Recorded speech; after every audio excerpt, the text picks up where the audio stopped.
इजाज़त है जिक्र शुरू किया जा सके। रबीउल अव्वल का महीना मंसूब है उस नबी के साथ जिसके बारे में पहली सतर तो मैं यही कह सकूँगा कि लाख शुक्र उस अल्लाह का जिसने हमें वो नबी अता फरमाया जो बनाया अपने लिए था, भेज हमारे दरमियान था। उस अल्लाह का जितना भी शुक्र अदा करें वो कम है, जिसे उसने अपनी किबरियाई की तन्हाई को दूर करने के लिए बनाया था, वो नबी हमारे दरमियान भेज दिया। इज्जत इस्लाम के लिए ज़रूरी है कि इज्जत रसूल की जाए। मुसलमानों का हर फिरका नबी तक एक है, झगड़े हमारे शुरू होते हैं नबी के जाने के बाद। कोई सहाबा को मानता है, कोई अहले बैत को मानता है। फ़र्क सिर्फ इतना है, जो नबी से प्यार करते हैं उन्हें सहाबी कहते हैं, जिनसे नबी प्यार करता है उन्हें अहले बैत कहते हैं। जो बोल सके वो ज़हमत फरमा सके।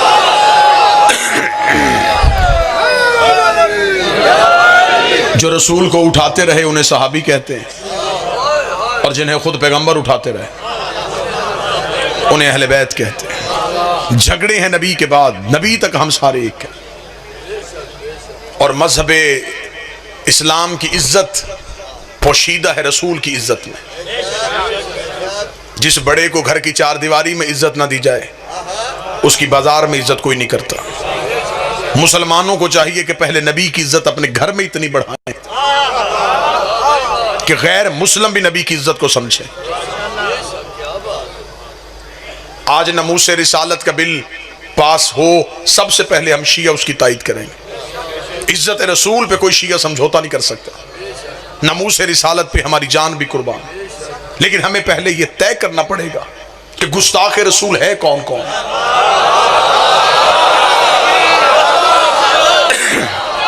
आपके पास गुस्ताख रसूल का म्यार क्या है? शिया मजहब से पूछो तो मैं मिंबर से पढ़ता हूं। जो नबी को 40 साल के बाद नबी समझे वो भी नबी की तौहीन करता है। जो रसूल को दाई का दूध पिलाए वो भी रसूल की तौहीन करता है। जो नबी को जबरील का शागिर्द समझे वो भी नबी की तौहीन करता है। हर गुस्ताख रसूल को सजा होनी चाहिए, चाहे वो घर का हो चाहे वो बाहर का हो। इज्जत रिसालत पे कोई समझौता नहीं। हमारे अकीदे के मुताबिक नबी पहले दिन से नबी थे, 40 साल तक चुप रहे। अगर कहते मैं नबी हूं तो नबूवत का गवाह लाते कहां से? जो करीब बैठो ये जहमत फरमा। अगर कहते मैं रसूल हूं तो रिसालत का गवाह कहां से लाते? क्योंकि रसूल ने आके ये नहीं कहा कि मैं मक्के में आके नबी बना हूं। रसूल का ऐलान है, कुन तो नबी आदम बैन अलमायवती। मैं उस वक्त भी नबी था जब आदम मट्टी और पानी के दरमियान था। गवाह वो चाहिए तो जो सामने खड़ा होके कहे कुन तो वलियन आदम बैन अलमायवती। मैं उस वक्त भी वली था जब तू नबी था। 40 साल तक चुप रहे सिर्फ गवाही की वजह से कि अली आए और मेरी रिसालत की गवाही दे। जिसकी गवाही देने से रिसालत मुकम्मल होती है उसकी गवाही छोड़ने से तेरी नमाज कैसे मुकम्मल हो सकती? रसूल ने कहा कि अली आए और मेरी गवाही दे। 40 साल अपने किरदार से मनवाया कि इस्लाम क्या है। चले जो इस मौसम में जुबान हलाए वो मुझ पे एहसान करेगा। मैं जुमला बदलता हूं। 40 साल कुरान बन के दिखाया, फिर कुरान पढ़ के सुनाया। 40 साल तक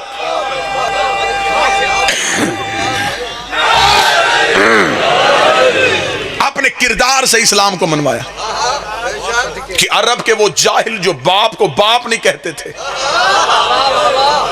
हमारे नबी को सादिक भी कहते थे, अमीन भी कहते थे। रसूल ने कहा, कुरैश वालों अगर मैं कहूं इस पहाड़ के पीछे लश्कर है तो मानोगे? उन्होंने कहा कैसे ना माने, कह जो तू रहा है।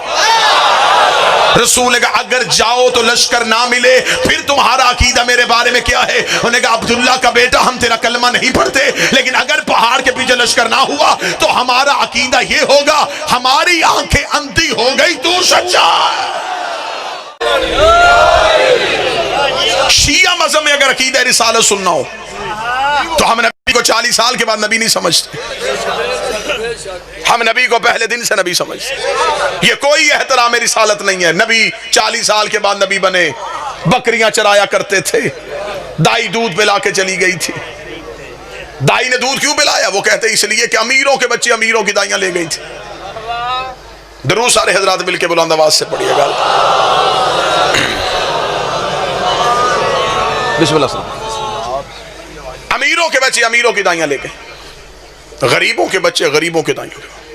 इसलिए हमारे रसूल को दाई कोई ना मिले, बकरियां चराया करते थे, चचा ने तरबियत की थी। आज के दौर में रिश्ता ढूंढने से पहले वालिदैन पूछते हैं बच्चा करता क्या है। हर शरीफ खानदान का सवाल है और जवाब देने वाला कहे कुछ भी नहीं करता, घर भी अपना कोई नहीं, डेरा भी कोई नहीं, एक चाचा है उसके घर में रहता है। तो क्या शरीफ खानदान उस बच्चे को रिश्ता दे देगा? अब मुझे नहीं पता कहां कहां से मजमा आया है, मैं सतर कह के चेहरों से अंदाजा करूंगा कि कहां कहां बात समझ गई और कहां कहां अभी तक सोच में गुम है कि ये क्या कहा गया है। मुझे मिंबर हुसैन की इज्जत की कसम है, अगर तुमने तारीख में यही लिख दिया था कि नबी बकरियां चराया करते थे और नबी को दाई लेके चली गई थी और नबी गरीब थे, नबी के घर न सोना और चांदी थी, नबी को चचा ने पाला था, अगर तेरे नबी की यही हालत तूने किताबों में लिखी है तो मुझे बताइए अरब के बड़े बड़े सरदार घर आके बेटियों के रिश्ते क्यों देते रहे? वो सैयदों की मां, वो बीबी खदीजतुल कुबरा, वो मलिकतुल अरब शहजादी, वो अरब की अरबपति बीबी जब नबी के घर आई है खाली हाथ नहीं आई, दौलत के ढेर लेके आई, सोने की अंबार लेके आई। और तरीके इस बात की गवाह है, ये अरब के गुस्ताख नंगी तलवारें लेके नबी के दरवाजे पे आके कह रहे थे यतीम अब्दुल्ला हम तुझे कत्ल करने के लिए आए हैं, तू हमारे खुदाओं को बुरा कहता है। पर्दे के अंदर बैठी सैयदों की मां ने कहा था मौला तू परेशान ना होना, तेरी जूतियों की कसम ये जितने तेरे दरवाजे में भौंकने आए हैं ये सारे ही मेरे कर्जदार है, ये सारे ही मेरे नमकदार है। बीबी ने पर्दे के पीछे खड़ी होकर आवाज पहचान पहचान के कहा था और फला इब्ने फला बता, क्या तेरे बाप ने मेरा इतना कर्जा नहीं देना? और फला का बेटा बता, क्या तू मेरे मजदूर का बेटा नहीं है? सब ने हाथ बांध के कहा बीबी गलती हो गई, माफी कैसे मिलेगी? फरमाया एक ही शर्त पे मेरे मोहम्मद के कलमे पढ़ते जाओ, कर्जे माफ करवाते।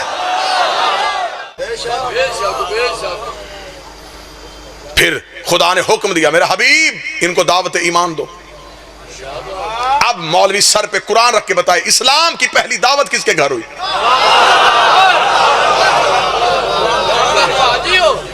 आज तक कभी मजलिस मंदिर में होते हुए देखी?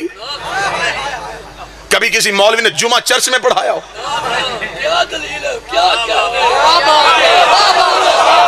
बादशाह हुसैन इज्जत अता फरमाए।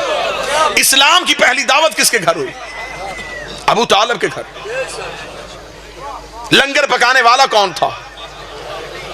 अली का बाप। 3 दिन मुसलसल दस्तरखान बिछाने वाला कौन था? अरब के बड़े बड़े सरदार किसके घर से आके खाते रहे? इस्लाम की पहली दावत अबू तालिब। लंगर पकाने वाला बाबा जी अली का बाप, इंतजाम करने वाला, छोटा मोटा दस्तरखान बिछाया था। जहां मक्के के सरदार आने हो, ऊंट ज़िबा किए गए। सारे बात सुनने के लालच में नहीं आए थे।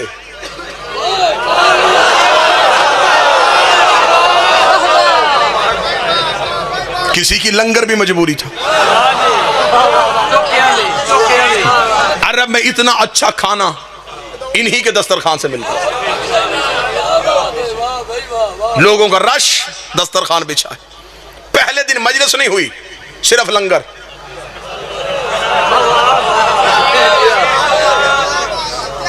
लोगों ने खाना खाया। हाँ, इमरान क्यों बुलाया था? फरमाया कल फिर आके खा लेना।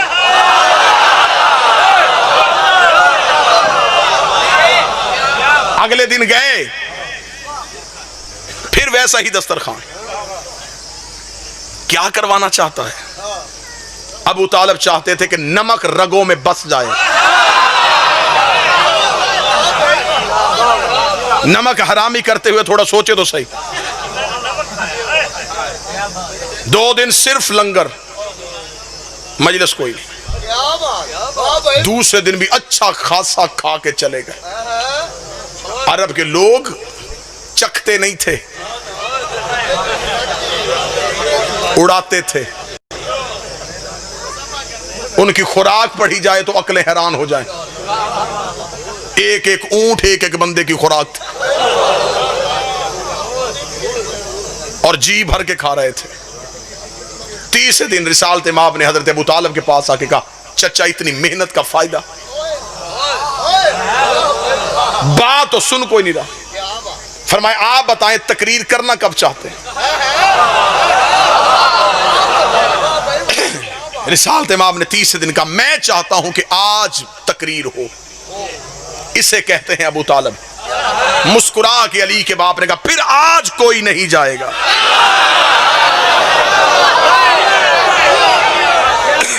फिर आज इनमें से कोई नहीं उठे, दस्तरखान का एहतमाम हो। तीसरे दिन फिर अरब के कुफार सरदार आए, खाना खाया, रसूल कोने से तकरीर के लिए उठने लगे। दो सरदारों ने उठता हुआ रसूल देख लिया। इन्होंने एक दूसरे को आंख का इशारा किया कि वो उठने लगा है। इससे पहले कि वो तकरीर करे हमें उठ के जाना चाहिए। सरदार उठे, अपनी अपनी अबाएं सीधी की, घर के बैरूनी दरवाजे की तरफ देखा। अली के बाप ने तलवार निकाल के दरवाजे पर,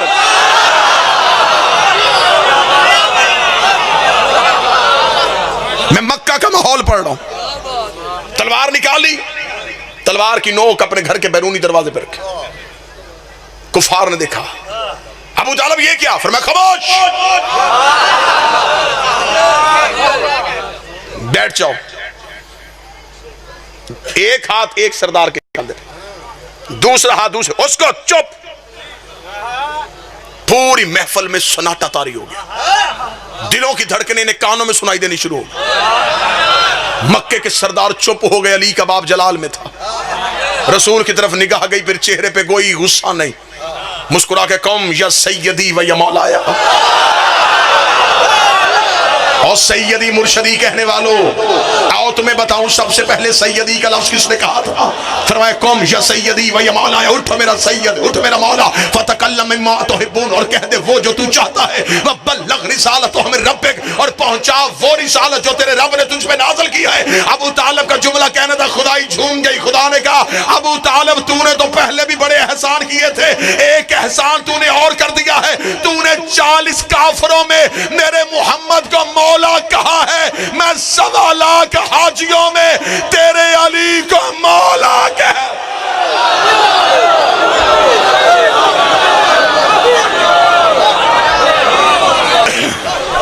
तूने आज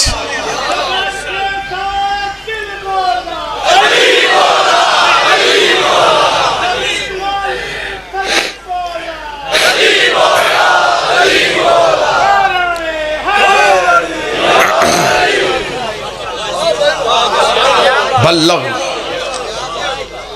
हजरत अबू तालिब ने लफ्ज इस्तेमाल किया बल्लग। खुदा ने कहा यही लफ्ज मैं वापस दोहराऊंगा। तूने आज कहा बल्लग रिसालत, पहुंचा वो रिसालत, यही लफ्ज मैं मोहम्मद को वापस दूंगा। या अय्युहा रसूल बल्लिग मा उनज़िला अलैक, ये लफ्ज बल्लिग पहली बार अबू तालिब की जुबान से निकला। 40 काफिर खामोश होकर बैठ गए। अब रसूल तकरीर के लिए उठे।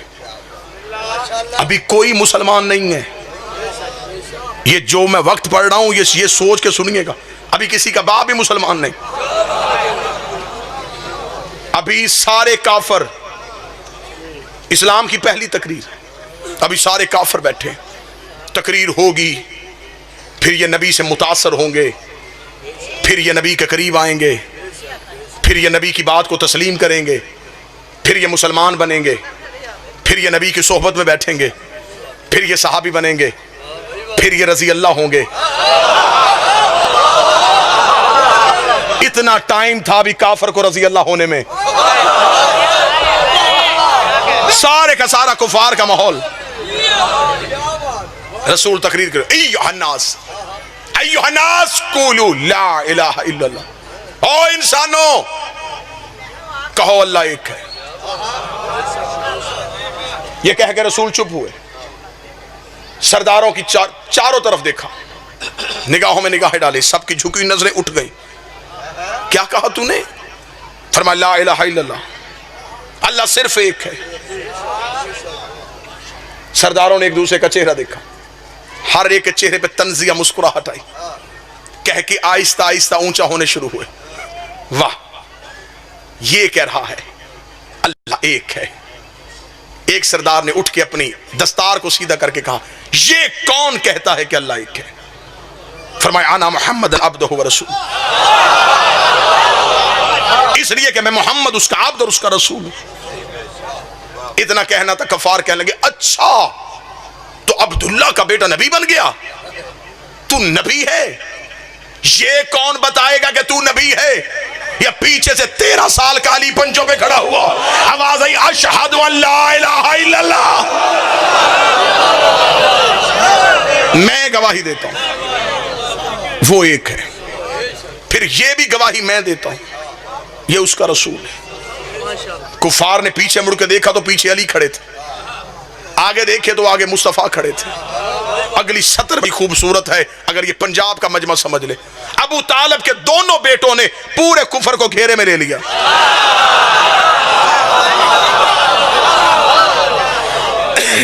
आगे देखे तो मोहम्मद रसूलुल्लाह, पीछे देखे तो अली वलीउल्लाह, दरवाजे पे देखे तो इमरान तलवार लेके खड़े। रसूल ने कहा मैं कहता हूं जो आज मेरी बात को तस्लीम करेगा, मेरी के साथ मेरी गवाही देगा, मेरी मदद का वादा करेगा, वो मेरा जानशीन भी होगा। वह वसी व खलीफाती मिन बादी, मेरा वसी भी होगा, मेरा खलीफा भी होगा। सब चुप। 3 दफा अली उठे, मैं गवाही देता हूं अल्लाह एक है, मैं गवाही देता हूं तू उसका रसूल है। 3 बार जब अली उठे, रसूल ने कहा अगर तूने 3 बार मेरी गवाही दी फिर मैं भी गवाही देता हूं तू उसका वली है, मेरा वसी है, मेरे बाद मेरा जानशीन है, मेरे बाद मेरा खलीफा है। 90 करोड़ मुसलमान पूरी दुनिया में कलमा पढ़ते ला इलाहा इल्लल्लाह मुहम्मद रसूलुल्लाह। ये कलमा पढ़ना अली की सुन्नत है, और अली और वलीउल्लाह पढ़ना नबी की सुन्नत।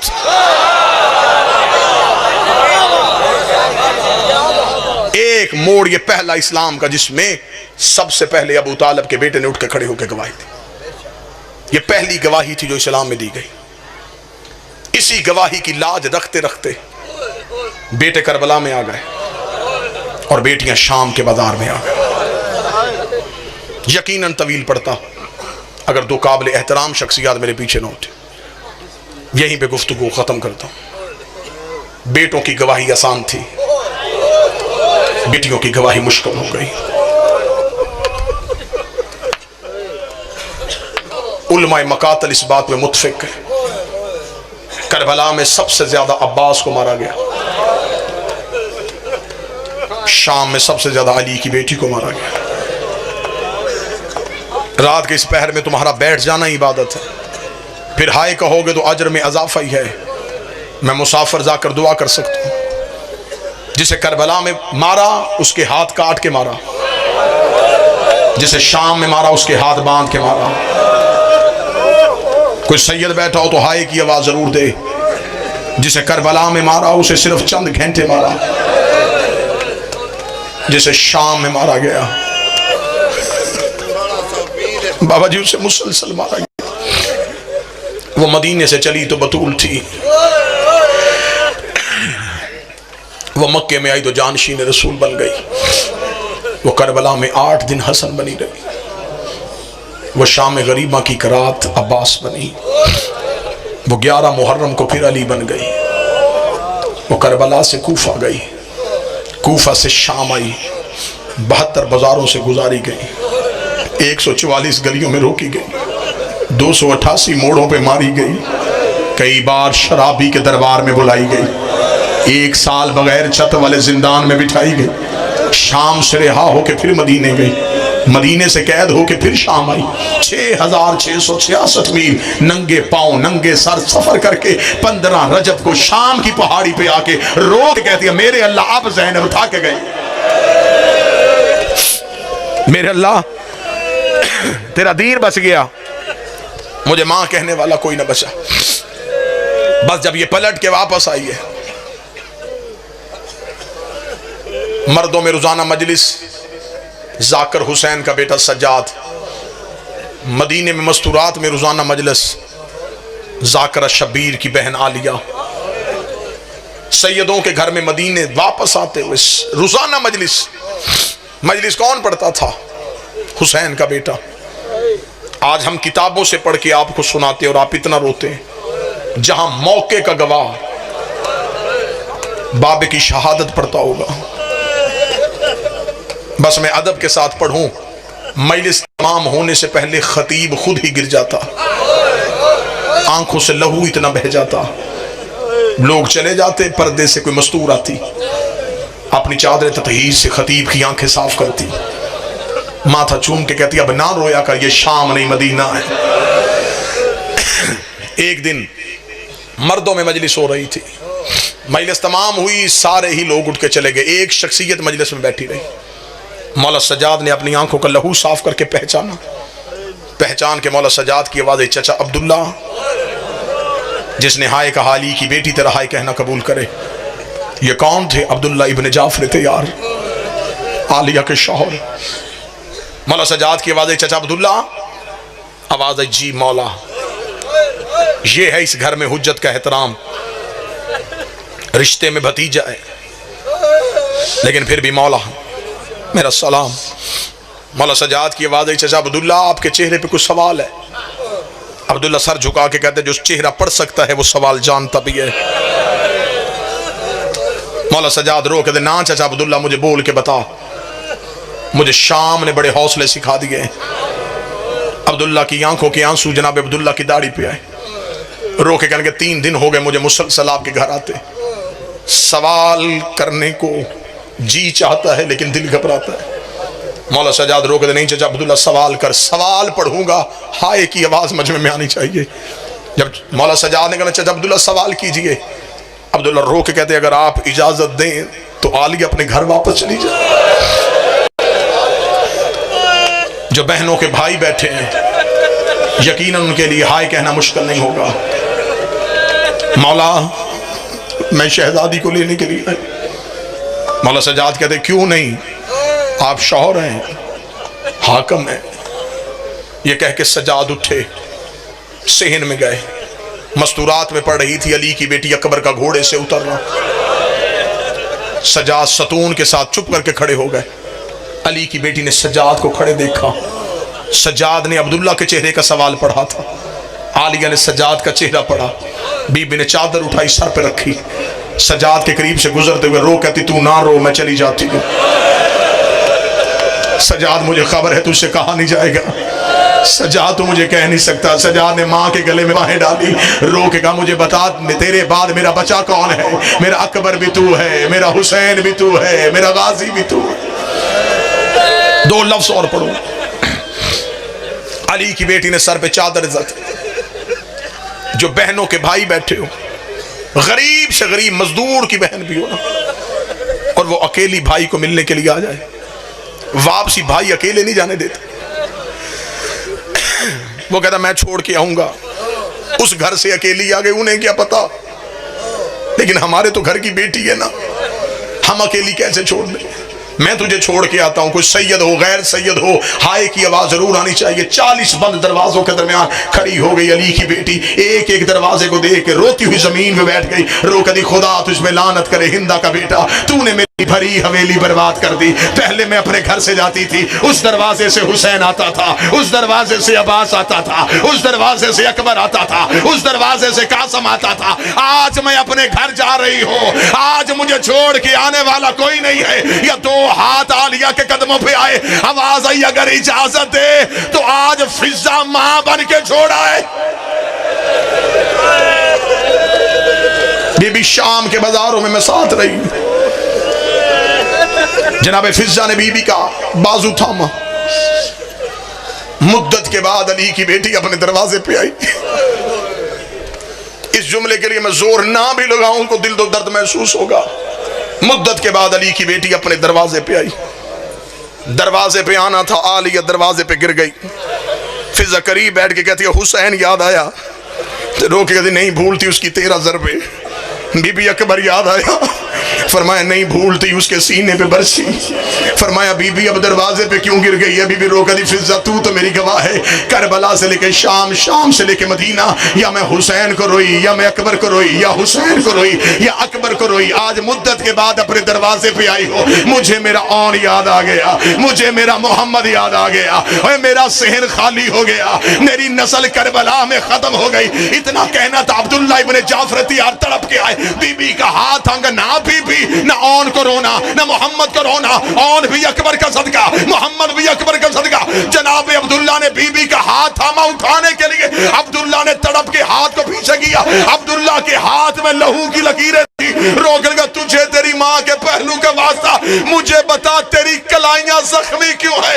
आवाज आई, अब्दुल्ला मैं तुझसे कलाइयां छुपा रही थी, करबला में जब हुसैन घोड़े से गिर गया, मेरे हाथों में रस्सियां, कभी इस बाजार कभी उस बाजार, मैं रो रो के कहती रही पत्थर ना मारो, मैं अली की बेटी